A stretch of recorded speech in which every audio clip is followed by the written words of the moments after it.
All right, every Tuesday on Mackey and Judd, we dive into a little game we call Who Gets It, Who Doesn't around the Minnesota sports landscape, the world, if you will. So, Judd, why don't you bat lead off here? Who gets it, who doesn't on this Tuesday? I'm going to start this segment off on a very positive note with a who gets it. And you know who really gets it? Do you know who is a bright young man who's a great player? Oh. I want to refer you to this clip from Justin Jefferson.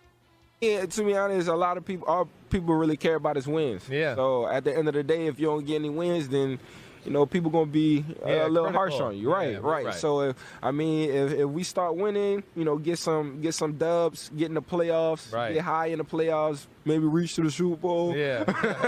I'm pretty sure people ain't gonna be on them then. I look forward to the year that we can't talk to you in person this week. Oh my God, that'll be a great year. You will. I will be driving you crazy. That year, if you guys get the Vikings, he'll be uncontrollable. That was the Vikings star receiver on PFT Live with Chris Sims and Florio last week. And the start of that was him answering a question about Kirk. And, Kirk takes lots of heat. And Justin could have got defensive. He could have been like, that's my teammate. Don't talk about him that way. Or he could have been like ambivalent. I don't really care. But you know what he did? He had the perfect response. He gets it totally. And that is, I'm going to support him, but I'm not going to go overboard, and I'm not going to be dismissive, because I know that things might change, and I am really good. And the one thing that I know is I am a key piece of the future of the Vikings. I love, at this point at least, how this kid goes about his business. I think it's smart. I think it's productive. I think publicly he has the perfect tone. He has the perfect tone, which is, I'm really good. I'm really confident. Yeah. I am not a diva. Justin Jefferson, guys, in so many different ways, at the tender age of 22, gets it. Yeah, he's I love him, man. I think I actually, it's not just him too. There's a lot of receivers that have come in to the NFL the last 5 or 6 years, 10 years. Just supremely, some of the most talented receivers we've ever seen, and also some of the most low baggage, low maintenance guys. Can Stephon Diggs get a little fired up sometimes? Can Adam Thielen get a little fired up? Sure, but we don't have any Terrell Owens types running around where they're just totally narcissistic and in it for themselves. I mean, Chris Carter was kind of a narcissist too, if we're being honest, back in the day. And Randy Moss, it was like, you had to worry about whether he was going to quit on a game if he didn't get enough touches in the first half. I feel like there's a new era of wide receivers that are just here to work and put up 1,500 yards and make ridiculous catches, and it's a blast. Antonio Brown, I guess, is another one that's just kind of off his rocker. And get dubs. But they're here to get dubs, too. Yeah. And in everything I've heard Justin Jefferson say about Kirk Cousins is very respectful. Yep. He's certainly not going to rip on him, but it's also, if you listen to the quotes, he's very much not like, I'm going to die on a hill for this quarterback. He recognizes he's talented. I thought there was I can't remember what interview it was. He did a bunch of stuff during Super Bowl week, but he referred to we just got to keep his confidence high. We got to keep Kirk's confidence high. And I thought that struck me. It's like he's speaking on behalf of the team, and this has been a theme before, that Kirk can get a little in his head. He can get a little bit in teeth clencher mode, and it's like, we just got to tell Kirk it's okay. Got to loosen up, and that's kind of the way that he talks about him. So I don't know if you can. I think Kirk's 34 years old, and he kind of is what he is, but yeah, he's respectful. He's not going to come out like Pat Peterson. They're not going to come out and be like, yeah, here's the deficiencies. They don't hate him, but they also look at Joe Burrow. Justin Jefferson played with Joe Burrow in college. So he knows. They know. Let's put it that way. They know. All right, who gets it, who doesn't? I'll tell you what. I'll tell you who gets it here. Adam Schefter and whoever inside the Vikings organization or inside Kevin O'Connell's camp leaked this to him. Schefter tweets, the Vikings are planning to introduce Rams offensive coordinator Kevin O'Connell as their next head coach on Thursday, according to league sources. So somebody, even since the beginning of our taping of this show today, somebody got to Schefter and said, all right, so listen, Pro Football Talk put out a speculative piece about McVay retiring and Kevin O'Connell spurning the Vikings. Hell, the Vikings' own play-by-play man, Paul Allen, apparently went on his radio show and said, I got invited to an event on Thursday that was canceled at the Vikings facility. Someone needs to put an end to this. So I'm gonna guess here, Judd, maybe you have some information. Kevin O'Connell just won his first Super Bowl, right? I don't think he has a ring as a backup quarterback. He probably wants to be part of the parade festivities. This is the last time they're all at the end of an era. Maybe McVay is going to go walk off into TV land, but he wants to be part of the Tuesday parade in Los Angeles. And then they'll hammer out the final, they'll dot the final I's and cross the final T's. Sign it here in front of VEN, baby, with his name in the background. I think that's exactly right. So I don't know. Is there any reason to be, what's your DEFCON level now? Are you guys I'm 5 good? now. It's back to 6. It's not even 5. It's on an imaginary. You were 3. I was at 3. I was ready to call. Hey, call the Air Force, okay? The Ready to call him. I'll call him up. Call the Air Force. You got to call Raheem Morris. You got to call everybody back. We're so sorry. We really like you. I would have been fine with Raheem Morris, just for the record. Completely agree with you. I think Raheem Morris is going to be a good head coach, but there's no reason to panic. It's fine. The Vikings saw all the Adam Schefter Schefter has angst. come down from the mount with the tablets, the commandments of football, and he has said, "Do not panic, people of the National Football League." And by the way, I can tell you, as the CEO of Vikings Twitter myself, okay, I can tell you there was a lot of angst this morning. A lot of people, a lot of scars, emotional baggage. You caused it, Phil. Learn from this. Why don't you be better? All right. I love Be Better. Be Better is great. Be Better is such a great Twitter sign up. Oh wait, okay, hold on a second though. Our guy Joe Nelson from Bring Me the News. Oh man, Oh yeah, our great. dude. So he retweets Schefter and says, "Are planning in quotes. I am planning to lose 30 to 40 pounds this year. The Vikings are planning Yeah, because to introduce Kevin O'Connell. Okay. They aren't for sure. There's a lot that can happen in the next 48 hours. Let me explain this quickly in professional sports parlance. They want O'Connell here to sign because I'm not joking. VEN, they're going to show him walking around and just sign it out. Just do an online document.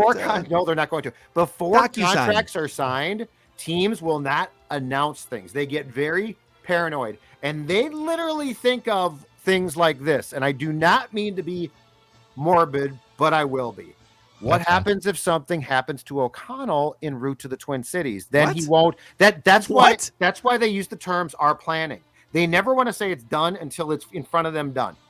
Why would you put? Did you just insinuate that I'm saying morbid that's why is you say happen? "are plan." That's why I said I'm not trying to be, but that's how lawyers think.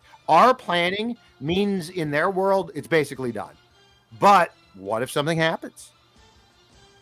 But what are you so what is the something? Are you saying that Sean McVay would retire, or are you insinuating that No, I'm insinuating the plane ride is something terrible could happen and then it doesn't this get is signed. incredible. That's why you said "are planning." Oh my God. I'm telling you, this is how lawyers think. I'm not joking. Lawyers it's how think you this. think. No, I think it's how you think. This. They're paid. Ask our legal department, which is always hard at work at our company. God bless them. Our legal team works night and day and uses terms like "are planning" because of the unknown. Did Judd sign the contract extension yet? He's planning on it, but I don't what know. if he dies in a fiery crash on 94? That intersection off 280 and University is awfully busy. The Lowry Tunnel, you never know. Hey, where's Judd? Almighty. He's dead. We were planning to sign Judd. I used to have an attorney source. I lost that source, but I don't know if I buy this. I don't know if I buy this from Judd. Just check. But it's the term "are planning." That's do you think at some point in this conversation, do you think the potential danger of a cross country flight was brought up, or that's where I'm questioning your logic? The lawyers came in and said you need to say it's "are planning." It's all very well thought out, very well constructed by greater minds than I. It's hilarious. I mean, he has already hired basically a full staff here, and so we just need to get through the parade. Don't get too drunk. Mike Pettin will now be your next coach. Oh my gosh. All right, Declan, who gets it, who doesn't? All right. I'll try to top this. Who gets it? I'll say the Vikings coaching staff for how they're rounding things off here.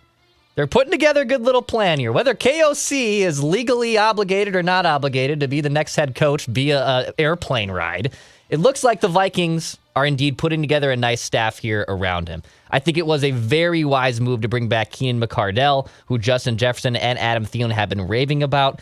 Gerard Johnson, the assistant quarterbacks coach / assistant offensive advisor, a young guy who was a stud at Texas A&M, where a young Kellen Mond also went, which is an interesting little nugget to note there. And I'm really curious just what Wes Phillips brings. The grandson of Bum? Is that what we can say? The grandson of Bum, right? Yeah. Wes Phillips being the expected offensive coordinator as well. I really like the staff that they're starting to round off here. They got some young minds. They retained, I think, some of the right people. And I'm curious what this new era of Vikings football looks like under these new personnel on the offensive and defensive sides of the ball. Yeah, so Wes Phillips, the grandson of Bum, son of Wade Phillips, he spent most of the early part of his career with the Cowboys. In fact, I'm guessing Wade. his dad probably hired him, right? Yes. So a little nepotism in there, and then got fired. never hurts. Got fired as the tight ends coach in 2013. No, Wade got sacked. Wes stayed with Jason Garrett. Yep. So he stayed till 2013 in Dallas. Was just offensive assistant, then assistant offensive line coach, tight ends coach. In Washington, this is where he got to know Kevin O'Connell. From 2014 to 18, he was the tight ends coach, and then the tight ends coach with the Rams from 19 to 20, and then tight ends coach and pass game coordinator with the Rams last year. So he has been a tight ends coach basically his whole career. Never been a coordinator, but that's the beauty of having Kevin O'Connell come in here. I guess my only concern would be Kevin O'Connell has called some plays in the preseason, and he definitely has been huge in terms of scheming and diagramming concepts. Yes. But, Wes Phillips is 42. He's never called plays. Kevin O'Connell is, 38. He's never called plays, although he is a former NFL backup quarterback. I'm not super concerned about the not calling plays part. I think people tend to put way too much weight into that as like a driver of success. Yes, calling plays is important, but scheming and executing plays is probably even more important than the calling of the plays. So we'll see. It's a very inexperienced offensive group in terms of head coaching, coordinating. Everyone's moving up a level here, and everyone's pretty young. So we'll see what happens. I want the games run correctly. Run the game correctly. No clock screw-ups, timeout screw-ups. That's what I want. My concern is not that O'Connell's play calling is going to be bad. My concern is that the play calling and the weight of that makes it tougher unless you've got a coach who's standing by you, and he should, who's telling him, call a timeout here. Or don't. Challenge this. Or don't. But don't look at the big scoreboard, Kevin, and see a play that makes you mad, makes you see red and throw the red flag. That's what I don't want, because that's what Zimmer did. That's what Tice did. It drives me crazy. All right, I've got one that we have talked about the last couple days, but I think it's an important transformation in how I consume the National Football League. Who gets it? The networks that carry football, who no longer are counting on some arbitrary fullback to retire because we think he might be good in our booth. I love this trend towards aggressively trying to get people who you are almost certain are going to be good. For instance, in my day, when Montana retired from the Chiefs, it's like, Joe Montana's retired. We got to go get Joe. Joe was terrible. And we knew that. Like there was no question. Emmitt Smith. Remember Emmitt Smith? We got to go get Emmitt him. Smith. I love this thing now, though. Sean McVay, you just won a Super Bowl, dude. We'll pay you $20 million to be great, because we know that you will be great. I love the trend towards the proactive, towards the we're going to compete for guys. It is, as a viewer and as a person that loves to actually learn things, watching games, it is spectacular. Do you think he has a standing offer on the table right now from ESPN? From somebody, I bet it's two. Yes. And I bet it's I bet it's competitors. I bet he has, again, this is just speculation, but I bet he has a $15 to $20 million a year offer on the table from at least one big network. I agree. Which is more than he would make as a head coach. And he should. I mean, isn't it kind of a no-brainer? Like, you've already got a Super Bowl, unless you're just like chasing the lifer coach. Madden coached for 10 years, and he was done at 40 or 42. Yeah. He was done. But he didn't have he didn't have networks in his ear until he was done, and then they're like, well, try this. this is an actual competitor. This was happening with Breeze too, who, by the way, has turned out to be kind of a dud as a broadcaster. He doesn't really have an opinion, but like they were offering him even a year before he retired, like $10, $15 million or true, whatever. And now it kind of feels like anyway. I love this competition. Yeah, it's so next year we could have the Manning cast and we could have Sean McVay all on Monday Night Football, which would be amazing. All right, I got a Wolves one for you guys here. You know who gets it? The Minnesota Timberwolves front office, because they just signed Patrick Beverley to a contract extension through next season. So he wanted a multi-year deal for whatever price tag it was going to be. The Wolves said, I don't know. I mean, we love you. You're kind of banged up and kind of old. So how about if we just give you $13 million for next year so you can stick around? And he said, okay, cool. That sounds good. Mm-hmm. And I think of that $13 million, I'm paying him like $3 million, $4 million as a good quality player. And I'm paying him the other like $9 or $10 million for leadership, for being basically an assistant coach on the court, and for helping to toughen up the mindset of this team and put them into playoff contention. You basically get the Jimmy Butler leadership that was supposed. You get all the Jimmy Butler traits, but then you like still allow the young players to elevate and own the team. It's great. Get the flag. There it is. That's right. There it is. That's right. You're damn right. Get the flag. That's right. We're gonna see. Get That's the right. damn flag. Last year I remember when he when the Clippers got bounced from the playoffs, and Pat Bev turns around and just shoves Chris Paul in the back for no reason other than just being. What would you give for a petulant Suns child. Wolves? A Suns Wolves. Now, the Suns would probably win easily, but I would love to see Pat Bev confront Chris Paul again. Well, what I was gonna say is, it could be fun. When he did that, I was like, get this punk out of here. Right? There's no room for you this. love him I would now. never want this guy. Now that he's on the Wolves, I'm like, shove everybody in the back. This is Yeah, exactly right. cheap Pat shots. Bev. Pat Bev. That's right. Go clean brawl. Yeah, that's right. Hold on. Get the flag. Get the flag. Flags back out. Flags back out. Let it, Shove Booker next time too. pennant's flying. Look at how easy that flag is. It's like AJ now. Pierzynski. Remember when Pierzynski didn't he step on Justin Morneau's heel one time at His first foot, base yeah. or something? His Foot. Yeah. Yeah. And when he's wearing a White Sox uniform or a different uniform, you're like, boo. get this guy out of here. It's Put like, that ball right in Kadir's face in 163 after he tagged him out. He's such a turd, but he's great. God, when he's on your great. team, it's That's how great. he He's plays. great. Yeah. No, He's a it's true. jerk. He's a great jerk. It's great. Great to have him. All right, Declan, who gets it, who doesn't? All right, speaking of baseball, you know who doesn't get it? Major League Baseball. I always love that So bad. after the Super Bowl, typically, every year of Declan Goff's sports love life, I always get excited. Baseball's on deck, right? All those posts always come out from every team, including the Twins.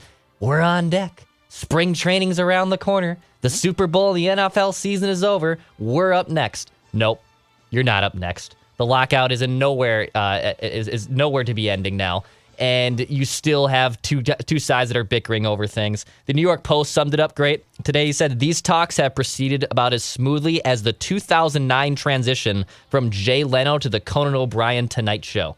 That is exactly how that transition has gone from the NFL season being over to Major League Baseball supposed to be starting. I saw a top 100 prospect list from ESPN Plus today. Didn't even want to click on it.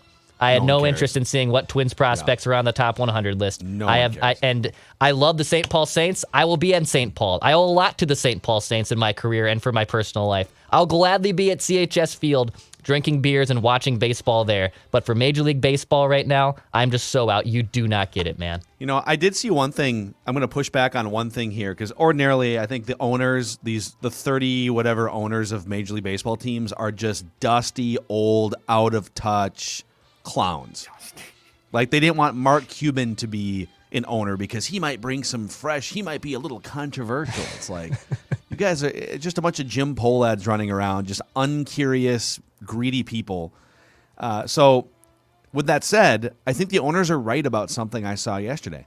One of the proposals is like they've always been trying to shortchange minor league baseball players, and like they're trying to cut from the minor leagues, even though these dudes are, unless you get a big signing bonus out of the draft, most minor league players are broke and they're living with families because they weren't, second round draft picks. But the owners have said, okay, we're basically subsidizing, these minor league teams. Do we really need 4 or 5 affiliates for each franchise? How about we cut from 180 players to 150 and we eliminate a level of the minors? Do we really need AAA, AA, And they've high started this A, process. low A, Yeah. rookie ball, Rookie right? ball. They and started honestly, this last year too. they're right. There definitely needs to be some you can't just go from being a high school player to the majors. That's not going to work. There has to be some sort of ramping up. Probably don't need 4 or 5 levels of a ladder to climb. People got all bent out of shape about that. They're trying to shortchange minor league. It's do we really need all of those levels? How about we expedite the process a little bit here? Let's have 3 levels. But the problem is we're talking about this now, and none of the primary subjects that are going to end the lockout are being addressed. So you've got all of these problems, and it's well, let's go fix the basement. It's but the top of the house blew off, and they're we not now, Joe. We're not going to talk about that now. So it's just so maddening to watch, and it's not shocking, but my God. And look, I mean, if there was any question about Manfred and why he's here, this is why. He doesn't care about the game. He wasn't hired to care about the game. He's employed by a group that wants to win. Right, but I mean, he's doing what he is being asked to do, which is jeopardize the game as much as you possibly can and want. We don't care about that. What we want to do is win. That's the bottom line. But the win is, I'm preaching to the choir here, but they're going to spend the entire offseason arguing about finances. And there's a lot to untangle there. There's I know. There's a huge gap between the rich and the poor, so to speak, in baseball. And there's a lot of the way baseball is set up.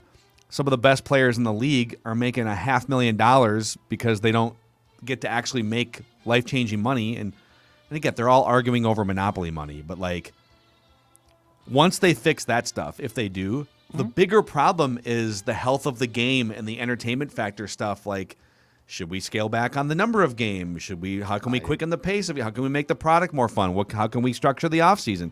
They're not even going to talk about that stuff. So no, and they think, and they might be right, that we're all stupid enough that we'll just come back. I mean, as a diehard baseball fan, That's the goal. I don't give a rip right now. I'm all in on the NFL offseason. I'm all in on the Timberwolves and Wild down the stretch.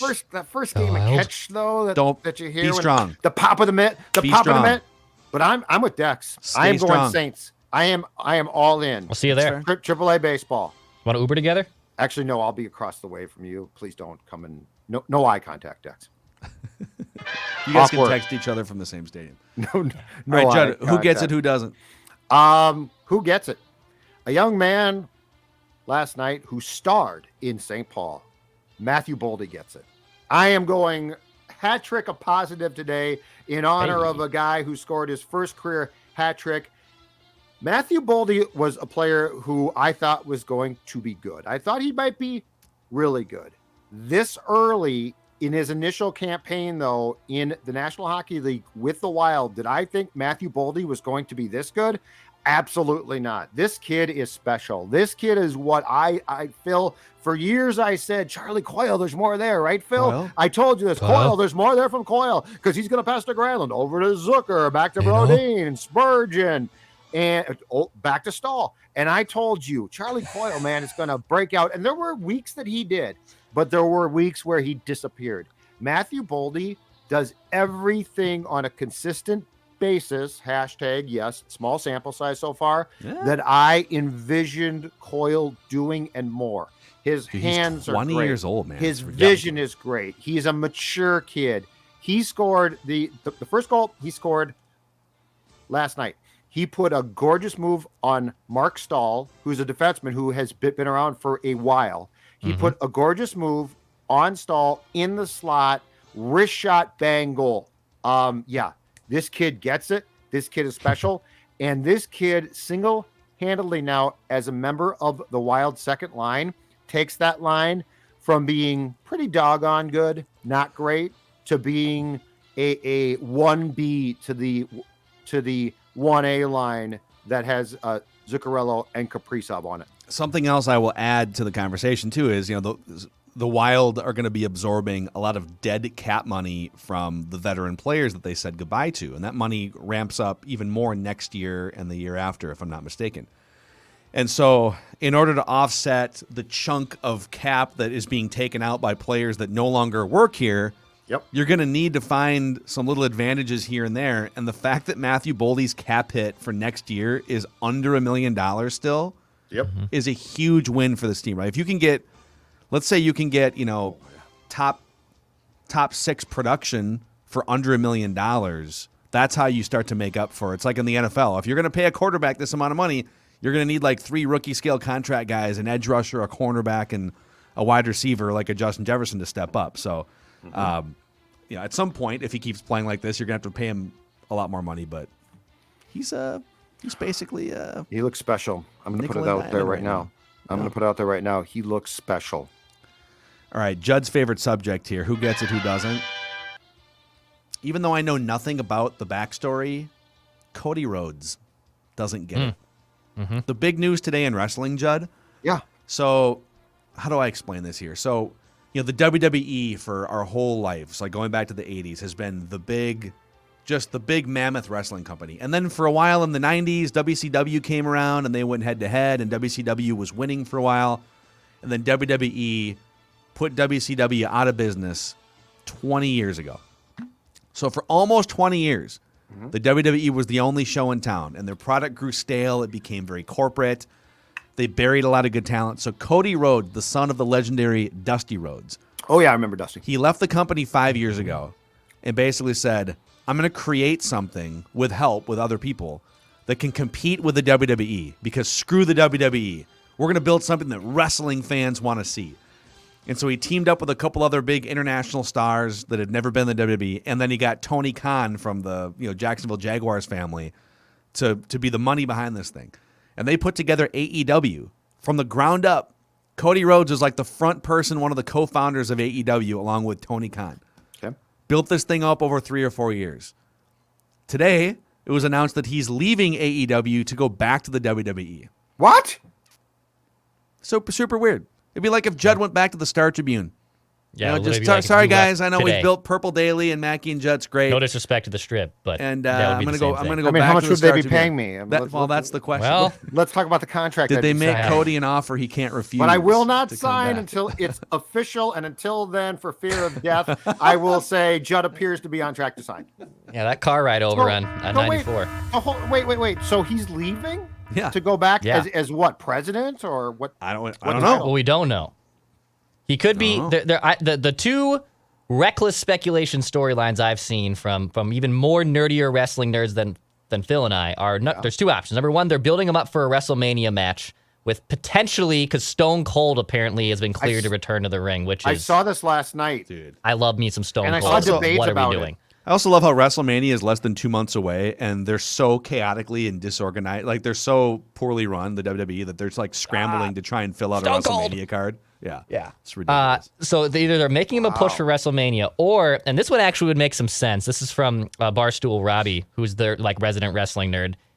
So when Dusty Rhodes passed away, Judd, Dusty Rhodes was instrumental in starting their developmental program called NXT.